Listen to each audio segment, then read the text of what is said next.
Wrath is an emotion a cool, calm, and collected president never shows, especially in making wise and informed decisions. But on this occasion, the president made clear of his controlled fury over a phantom flood control project in Bulacan, whose contractors has just been blacklisted. And other personalities involved he vowed his government would pursue with the appropriate charges, as our Kenneth Paciente reports.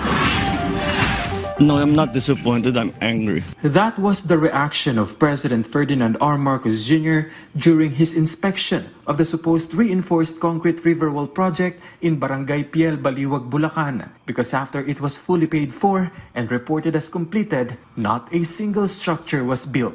According to the president, Sims Construction Trading, the contractor of the project, has already been blacklisted. He also said that officials involved in the project will be suspended and charged with violation of the Anti-Graft and Corrupt Practices Act and malversation of public funds through falsification of public documents. I'm getting very angry.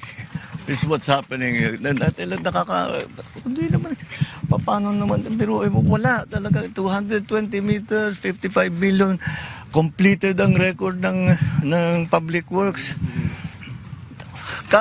Walang ginawa, kahit isang araw hindi nagtrabaho, wala kang makita, puntahan ninyo, wala kayong makita kahit na ano. Tuloy-tuloy ang pagbaha doon sa kabila. The president said it is regrettable that projects that should have provided relief to residents turned into an added problem. If all of these projects were properly executed and implemented, ang laki nang nawala na problema sana sa atin at sa mga taong bayan. At saka mas magiging maayos hanggang irrigation, hanggang water supply, fresh water supply for household. Pero ito yung ginagawa nila talagang nakakapinsala pa sa mga local residents. So yes, no, I'm not disappointed, I'm angry. He also emphasized that his government will not ignore such irregularities and assured all erring contractors will be pursued and held accountable.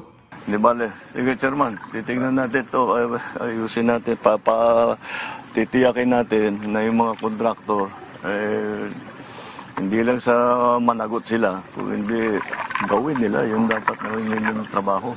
Kawawa naman itong mga nababaha.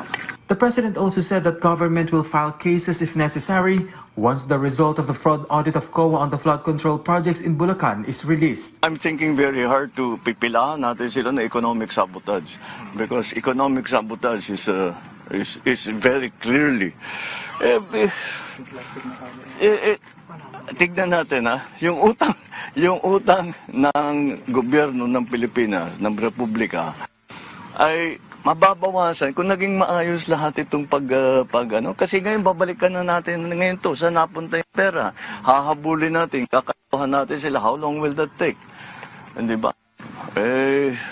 In the meantime, we have to actually still build the flood control project. It depends on what our findings will be. So there's a legal team working on that, but in the meantime, we are continuing to go through the records of Public Works and all the big contractors to see kung tumutugma yung kanilang report doon sa mga sinusumbong sa atin ng taong bayan. Some residents in the area were also dismayed over scrapped project. They are hoping that with the exposure, construction of project will resume and completed. Sana po, dire-diretso po yung gawa nila para po hindi na po humupa yung tubig papunta po dito sa loob namin. Siyempre po, lilikas kami dito, magtatanggal ng gamit, iaangat lahat.